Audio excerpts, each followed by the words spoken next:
Hello, welcome back to my YouTube channel. So again ഞാനൊരു Onam video ആയിട്ടാണ് വന്നേക്കുന്നത്. ഓണത്തിന് ഞാൻ ചെയ്ത വേറൊരു ബ്രാൻഡിൻ്റെ വർക്ക് വീഡിയോ ആയിട്ടാണ് ഈ ഒരു വീഡിയോയും. എന്നെ ജിജിയും കൂടെയാണ്, ഹന്നു ഉണ്ട് ഡ്രോപ്പ് ചെയ്യാനായിട്ട്.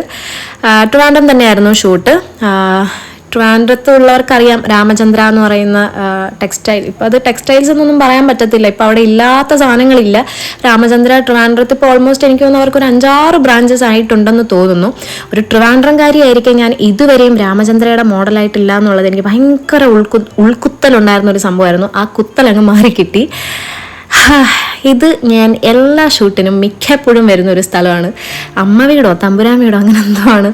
എനിക്ക് പേര് ഞാൻ ഉള്ള കാര്യം ഓപ്പണായിട്ട് പറയാം, എനിക്ക് ഭയങ്കര അൾഷിമേഴ്സ് ഉള്ളതായിട്ടാണ് എനിക്ക് തോന്നുന്നത്. എനിക്ക് ഈ പേരുകളൊന്നും ഓർത്ത് വെക്കാനുള്ള കഴിവില്ല. എൻ്റെ ഓർമ്മ ശരിയാണെങ്കിൽ അമ്മ വീടോ എന്തോ ഒരു തമ്പുരാട്ടി വീടാണ്, വാട്ട് എവർ, എന്തോ ഒരു വീട്, ഒരു കൊട്ടാരമാണിത്. പഴയ ടൈപ്പിലുള്ള ഒരു കൊട്ടാരം. ഒരുപാട് ഷൂട്ടുകളൊക്കെ നടക്കുന്ന സ്ഥലമാണ്. ഇതൊരു സ്റ്റേക്കേഷൻ പോലത്തെയും ഒരു സ്ഥലമാണ്. നമുക്കിവിടെ സ്റ്റേ ചെയ്യാം, റെൻറ്റിന് അവർ പ്രോപ്പർട്ടി കൊടുക്കാറുണ്ട്. പഴയ കോവിലകം വൈബിലുള്ളൊരു സ്ഥലമാണ്. അപ്പോൾ രാമചന്ദ്രയുടെ ആ ഒരു വർക്ക് നമുക്ക് ഇതിനകത്ത് വെച്ചിട്ടായിരുന്നു. ഇത് തമ്പാനൂരിലാണ് ഈ ഒരു ലൊക്കേഷൻ വരുന്നത്. ഒത്തിരി പേർക്ക് അറിയായിരിക്കും. ഞാനിതും കൂടെ ചേർത്തൊരു 4-5 വട്ടം ഇവിടെ ഷൂട്ടിന് വർക്കിനൊക്കെ വന്നിട്ടുണ്ട്, ആഡ് വർക്കിനൊക്കെ ആയിട്ട്. എനിക്കിത് നല്ലൊരു മെമ്മറിയാണ് കേട്ടോ. കാരണം എൻ്റെ ജിജി ഇതുവരെ എൻ്റെ കൂടെ മീൻസ് അവൾക്ക് വരാനോ അല്ലെങ്കിൽ ഞാൻ ഈ വർക്കിന് പോകുന്നതൊന്നും അവൾക്ക് കാണാനൊന്നും പറ്റിയിട്ടില്ല. അപ്പോൾ ഫസ്റ്റ് ടൈമാണ് ജിജി എൻ്റെ കൂടെ എൻ്റെ ഒരു വർക്കിംഗ് സ്ഥലത്ത് വരുന്നത്. അപ്പോൾ എനിക്കതിൻ്റെ ഭയങ്കര ഒരു സന്തോഷം ഉണ്ടായിരുന്നു. പിന്നെ അശ്വിനി, എൻ്റെ ഒരു ഡിയറസ്റ്റ് ഫ്രണ്ടാണ് അശ്വിനി. അപ്പോൾ ഞാനും അശ്വിനി ഇതിന് മുന്നേ വർക്കൊക്കെ ചെയ്തിട്ടുണ്ട്. അശ്വിനി ആയിരുന്നു ഈ ഒരു ഷൂട്ടിൻ്റെ മേക്കപ്പ് ആർട്ടിസ്റ്റ്. എനിക്ക് അശ്വിനി ഒരു കംഫർട്ടായിട്ടുള്ളൊരു മേക്കപ്പ് ആർട്ടിസ്റ്റാണ്. അപ്പം എനിക്ക് ഇപ്പം നമുക്ക് പ്രിഫറൻസസിൽ നമുക്ക് പേഴ്സണലി ഫേവറേറ്റ് ആയിട്ടുള്ള മേക്കപ്പ് ആർട്ടിസ്റ്റൊക്കെ കാണുമല്ലോ. അപ്പോൾ അതിൽ എനിക്കൊരു വൺ ഓഫ് ദ ഓപ്ഷനാണ് അശ്വിനി. അത് മേക്കപ്പ് വർക്കിൻ്റെ കാര്യം കൊണ്ട് മാത്രമല്ല, എനിക്ക് അശ്വിനിയായിട്ടും നല്ലൊരു കണക്ഷൻ ഉണ്ട്. ഇപ്പം ഞാൻ ചില ആൾക്കാരിൽ ശ്രദ്ധിച്ചിട്ടുണ്ട്, അവർക്കെന്ന് പറഞ്ഞാൽ വർക്കും ഒരുപോലെ നന്നായിരിക്കണം, അതുപോലെ നല്ല രീതിയിൽ കോപ്പറേറ്റീവായിട്ട് നിൽക്കുന്ന ആൾക്കാരാണെന്നുണ്ടെങ്കിൽ ആൾക്കാർക്ക് ഭയങ്കര ഇഷ്ടമാണ്. അപ്പം അശ്വിനി അതിൽ പെടുന്ന ഒരാളാണ്. എൻ്റെ ഒരു ഫ്രണ്ടിൻ്റെ റിസപ്ഷൻ വർക്ക് അശ്വിനിയായിരുന്നു ചെയ്തിട്ടുണ്ടായിരുന്നത്. അപ്പോൾ അവൾ ഈ ഒരു അഭിപ്രായം പറഞ്ഞിട്ടുണ്ടായിരുന്നു, അശ്വിനി നല്ല കോപ്പറേറ്റീവ് ആണെന്നുള്ളത്. ഭയങ്കരമായിട്ട് മിങ്കിൾ ചെയ്യും. എനിക്ക് ഭയങ്കര ഇഷ്ടമാണ് അശ്വിനിയുടെ ആ ഒരു ബിഹേവിയർ. ഇത് മറ്റൊരു മോഡലാണ്, സാവിത്രി മയൂര. നല്ല യുണീക്ക് പേരല്ലേ, എനിക്ക് ഭയങ്കര ഇഷ്ടപ്പെട്ടായിരുന്നു പേര്. ഹായ് പറ, പേര് പറഞ്ഞേ. ഇവാ ലോട്ടസ്. ഇവാ ലോട്ടസ് ഇന്ന് എന്ത് ചെയ്യാനാ വന്നേ? മേക്കപ്പ് ചെയ്യാൻ. ഡ്രസ്സ് ചെയ്യണ്ടേ? ഡ്രസ്സ് വേണ്ട, മേക്കപ്പ് മതിയോ? എന്തിന്റെ ഷൂട്ടിനാ വന്നേ? രാമചന്ദ്രയുടെ മോഡലായിട്ടാണോ വന്നേ? പക്ഷെ മേക്കപ്പ് മതിയല്ലേ, ഡ്രസ്സൊന്നും വേണ്ട, മേക്കപ്പ് മതി. മേക്കപ്പ്, ഡ്രസ്സും വേണം മേക്കപ്പും വേണം.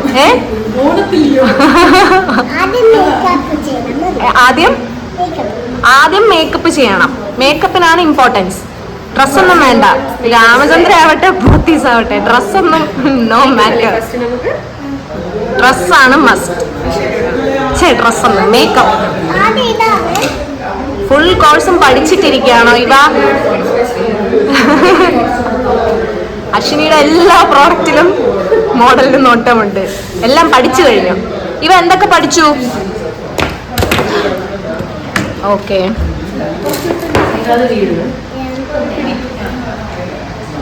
അതെന്തുവായിരുന്നു? ഇതെന്തുവായിരുന്നു? ഇവ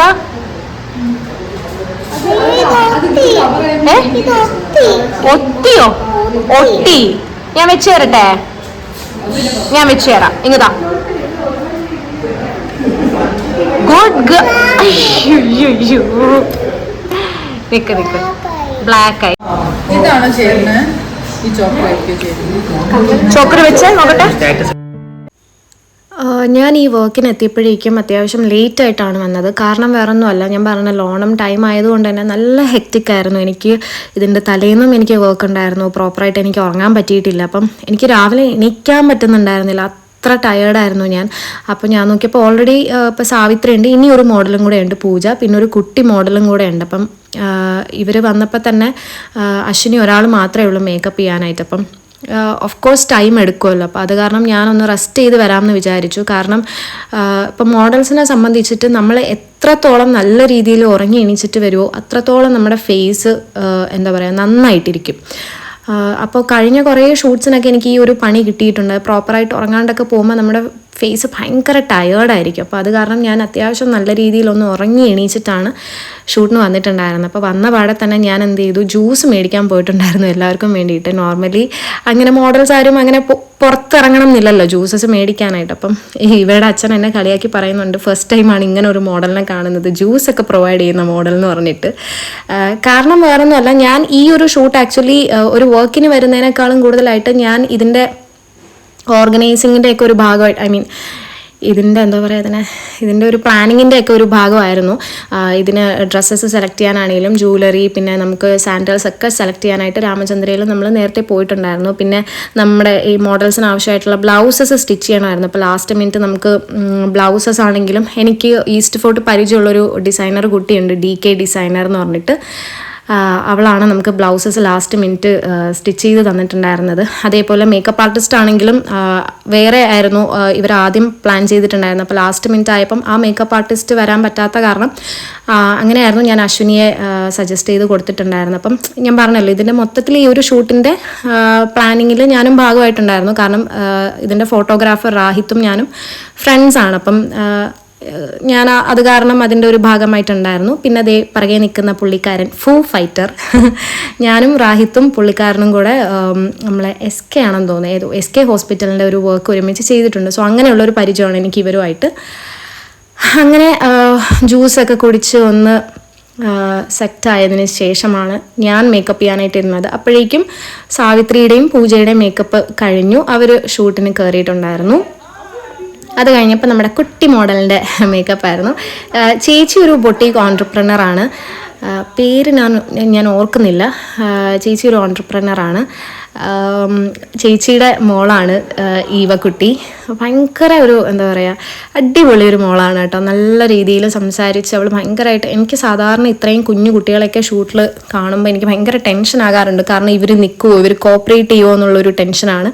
പക്ഷെ മോള് നല്ല രീതിയിൽ ലാസ്റ്റ് ടൈം വരെയും, അതായത് നമ്മുടെ പരിപാടിയൊക്കെ തീർന്നപ്പോൾ രാത്രി 8-9 മണിയായി, അതുവരെയും അവൾ നിന്നു എന്നുള്ളത് എനിക്ക് ഭയങ്കര അതിശയമായിരുന്നു. കാരണം ഞാൻ പറഞ്ഞല്ലോ, ഞാനൊക്കെ ഒരു 7 മണിയൊക്കെ ആകുമ്പോൾ ഞാൻ ഈ സമയത്തൊക്കെ ഞാൻ ചത്ത് വീണ് തുടങ്ങും. കാരണം എന്നെക്കൊണ്ട് പറ്റുന്നുണ്ടായിരുന്നില്ല, അത്രയ്ക്കുള്ളൊരു സ്റ്റാമിന എനിക്കുള്ളൂ. പക്ഷെ മോൾ അതിനനുസരിച്ച് നിന്നിട്ടുണ്ടായിരുന്നു, കോപ്പറേറ്റ് ചെയ്തിട്ട്. ഞാൻ മേക്കപ്പ് ചെയ്യുന്ന സമയം കൊണ്ട് ഇവരുടെ 3 പേരുടെയും കോംബോ ഷൂട്ട്സൊക്കെ ആയിരുന്നു എടുത്തുകൊണ്ടിരുന്നത്. ഈ ഒരു വർക്കും എനിക്ക് മറ്റൊരു മൈൽ സ്റ്റോൺ ആണ്. ഞാൻ നേരത്തെ പറഞ്ഞതുപോലെ എനിക്ക് രാമചന്ദ്ര എന്ന് പറയുന്നത് ഞാൻ കുഞ്ഞിലേ മുതലേ കാണുന്ന ഒരു ബ്രാൻഡാണ്. അപ്പം എൻ്റെ കുട്ടിക്കാലം തൊട്ടേ നമ്മളിപ്പോൾ എന്തൊരു ഫംഗ്ഷൻ വന്നാലും നമ്മൾ രാമചന്ദ്രയിൽ പോയിട്ടാണ് ഡ്രസ്സ് എടുക്കാറുള്ളത്. സോ ആ ഒരു ഇപ്പം എന്തൊരു സാധനം മേടിക്കാനാണെങ്കിലും നമ്മൾ പ്രിഫർ ചെയ്യുന്നത് രാമചന്ദ്രയാണ്. ഇപ്പോൾ വെള്ളയമ്പലത്ത് രാമചന്ദ്രയുണ്ട്, അപ്പോൾ ഞങ്ങൾ അവിടെയാണ് പോയി സാധനങ്ങൾ മേടിക്കാറുള്ളത്. പണ്ട് കുഞ്ഞിലേക്ക് ഡ്രസ്സസ് എടുത്തിരുന്നത് രാമചന്ദ്രയാണ്. അപ്പം എൻ്റെ കുട്ടിക്കാലം തൊട്ട് എനിക്കറിയാവുന്നുള്ളൊരു ബ്രാൻഡിന് വേണ്ടിയിട്ട് മോഡലാവാൻ പറ്റിയെന്ന് പറയുന്നതിൻ്റെ സന്തോഷം അത് മറ്റൊരു സന്തോഷം. ഈ തൊട്ടടുത്തിരുന്ന ആളാണ് റാഹിത്ത്. ഇത് നമ്മുടെ ഫുഡ് ടൈമാണ്. ഈ ഫുഡ് ഞാൻ ഉള്ളത് ഓപ്പണായിട്ട് പറയാമല്ലോ, രാമചന്ദ്രക്കാർ ഇത് കണ്ടാലും എനിക്ക് കുഴപ്പമില്ല, എനിക്കിഷ്ടപ്പെട്ടില്ല. എനിക്ക് തമിഴ്നാട് സൈഡ് ബിരിയാണി എനിക്ക് പറ്റൂല. എനിക്ക് ബിരിയാണി എന്ന് പറയുന്നത് പ്രോപ്പർ എനിക്ക് എൻ്റെ കേരള ടൈപ്പ് ബിരിയാണി മാത്രമേ എനിക്ക് പറ്റത്തുള്ളൂ. എനിക്ക് വേറെ അന്യനാട്ടിലെ ബിരിയാണി എനിക്ക് കഴിക്കുന്നത് ഇഷ്ടമല്ല. എനിക്ക് നല്ല വിശപ്പുണ്ടായിരുന്നു, പക്ഷേ എനിക്കത് മുഴുമിപ്പിക്കാൻ പറ്റിയില്ല. ബിരിയാണിയൊന്നും ഞാൻ അങ്ങനെ വിട്ട് കളയുന്ന ഒരാളല്ല. അതങ്ങനെ ഞാൻ വേണ്ടാന്ന് വെക്കണം എന്നുണ്ടെങ്കിൽ എനിക്കത് ഇഷ്ടപ്പെട്ടിട്ടില്ല. എൻ്റെ ടേസ്റ്റ് ബഡിന് അത് അക്സെപ്റ്റബിൾ ആയിട്ടില്ല എന്നുള്ളതാണ് കാര്യം. അപ്പം എനിക്കെന്നല്ല ഇവർക്ക് ആർക്കും ഇഷ്ടപ്പെട്ടിട്ടുണ്ടായിരുന്നില്ല. പിന്നെ എല്ലാവരും വിശപ്പ് കാരണം കുറച്ചൊക്കെ കഴിച്ച് അങ്ങ് എണീച്ചു.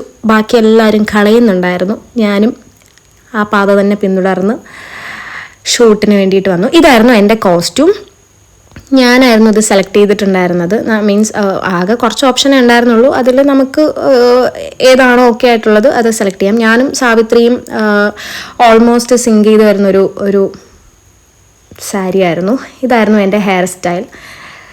സത്യം പറയാലോ, എനിക്ക് ഈ ഒരു ഷൂട്ടിന് എനിക്ക് എൻ്റെ മേക്കപ്പിനെ പറ്റിയിട്ടോ എൻ്റെ ഹെയർ സ്റ്റൈലിനെ പറ്റിയിട്ടോ ഞാൻ അത്രയധികം ബോധേഡ് ആയിരുന്നില്ല. നോർമലി ഞാൻ അങ്ങനെയല്ല, ഞാൻ ഭയങ്കര കൺസേൺ ആണ് എൻ്റെ ഒരു ഹെയർ സ്റ്റൈലിനെ പറ്റിയിട്ടാണെങ്കിലും ലിപ്സ്റ്റിക് ഷെയ്ഡിനെ പറ്റിയിട്ടാണെങ്കിലും എൻ്റെ ഐബ്രോസ് ആണെങ്കിലും എല്ലാത്തിനെ പറ്റിയിട്ടും എനിക്ക്, കാരണം എനിക്ക് പലരും എനിക്ക് ചെയ്തു തരുന്ന ഓക്കെ ആകാത്തതുമുണ്ട്, ആകുന്നതുമുണ്ട്. പക്ഷെ എന്നിരുന്നാലും ഞാൻ എൻ്റെ പ്രിഫറൻസസ് പറയാറുണ്ട്. അപ്പം അശ്വിനിക്ക് ഓൾറെഡി അറിയാം. അപ്പം ഞാൻ പറഞ്ഞല്ലോ, ഞാൻ ടയേർഡായ കാരണം എനിക്ക് ഇതിലൊന്നും അത്ര രീതിയിൽ ശ്രദ്ധ കൊടുക്കാൻ പറ്റുന്നുണ്ടായിരുന്നില്ല. ഈ ഹെയർ സ്റ്റൈൽ എനിക്ക് ഓക്കെ ആയിരുന്നു, എനിക്ക് കുഴപ്പമില്ലായിരുന്നു. ബട്ട് ഇത് കഴിഞ്ഞ് സെക്കൻഡ് കോസ്റ്റ്യൂമിൻ്റെ ഹെയർ സ്റ്റൈൽ ആക്ച്വലി എന്നോട് ചോദിച്ചിട്ട് തന്നെയാണ് അശ്വിനി അത് ചെയ്തത്. നോർമലി എനിക്ക് ഓക്കെ അല്ലാത്ത ഹെയർ സ്റ്റൈലാണ് ചെയ്യുന്നതെന്നുണ്ടെങ്കിൽ ഞാൻ പറയും ഇതെനിക്ക് വേണ്ടാന്ന് പറയും. പക്ഷെ എനിക്കത് പറയാനുള്ള ഒരു മൈൻഡ് സെറ്റ് പോലും എനിക്കുണ്ടായിരുന്നില്ല. ഞാൻ പറഞ്ഞില്ല, എനിക്ക് ഈ സമയത്തൊക്കെ ലാസ്റ്റ് ടൈം ആകുമ്പോൾ എനിക്ക് ഷൂട്ട് എങ്ങനെയെങ്കിലും തീർത്ത് എനിക്കൊന്ന് വീട്ടിൽ പോയാൽ മതി എന്നുള്ളൊരവസ്ഥയിലായിരിക്കും ഞാൻ നിൽക്കുക.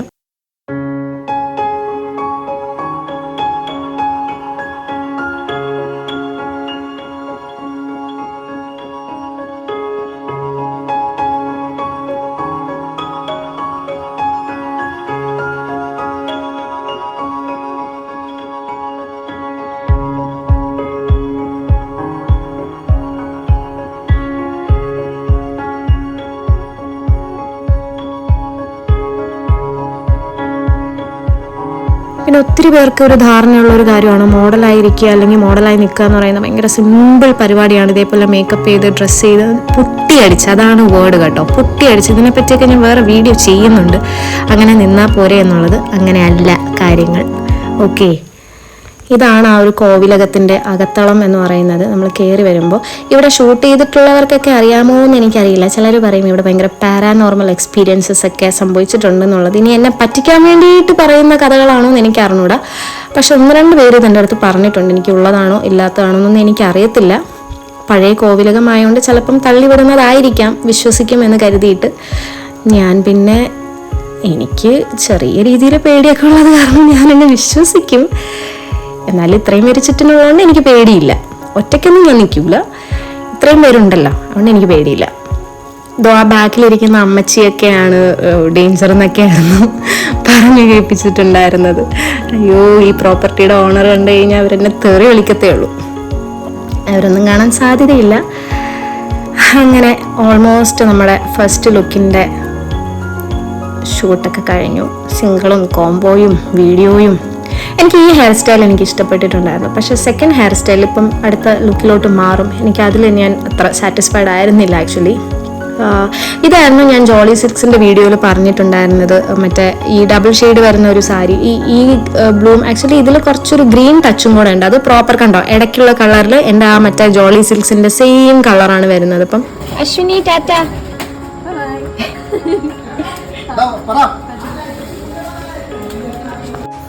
കൈ പിടിച്ചോ, ചേച്ചിയുടെ കൈ പിടിച്ചോ, ഇങ്ങനെ പിടിച്ചോ.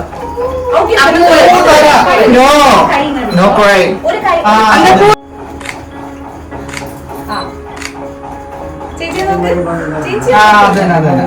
നോക്കി ചിരിക്ക്, ചിരിക്ക് ചിരിക്ക് ചിരിക്ക്. മുകളിൽ നോക്കിയേ, ഈ ചേച്ചിയെ നോക്കിയേ.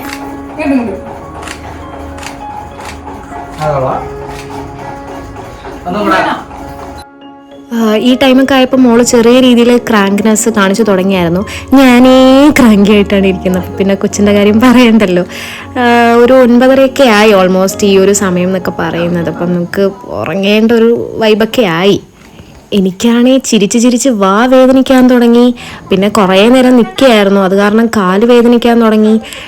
എല്ലാം കൊണ്ടും ഞാൻ ടയേർഡായി. ആക്ച്വലി എനിക്കിപ്പോൾ എൻ്റെ ഈ ഒരു ഫേസ് കാണുമ്പോൾ എനിക്ക് ഭയങ്കര വിയേർഡായിട്ട് തോന്നുന്നുണ്ട്. ബട്ട് ആ ടൈമിൽ ഇതല്ലായിരുന്നു മൈൻഡ് സെറ്റ്. കാരണം നമ്മൾ 4 മോഡൽസ് ഉണ്ട്, നമ്മളെല്ലാവരുടെയും സാരി ഡ്രേപ്പിങ്ങും ഹെയറും മേക്കപ്പും എല്ലാം അശ്വിനി ഒറ്റയ്ക്കാണ് ചെയ്തിരുന്നത്. അപ്പോൾ എനിക്ക് അശ്വിനിയെ പിന്നെയും ബുദ്ധിമുട്ടിക്കാൻ എനിക്ക് വഴിയുണ്ടായിരുന്നില്ല. ഞാനും വീക്കായിരുന്നു എനിക്കിതിനെ അഴിച്ച് വേറൊരു ഹെയർ സ്റ്റൈൽ ചെയ്യാനായിട്ട്. സോ ഞാനതങ്ങനെ അങ്ങ് വിട്ടു. ഇനി നെക്സ്റ്റ് ടൈം മുതൽ ഞാൻ ഇതിൽ ഒന്നും കൂടെ ജാഗരൂകയായിരിക്കും. ഒന്നുകൂടെ ഓക്കെ.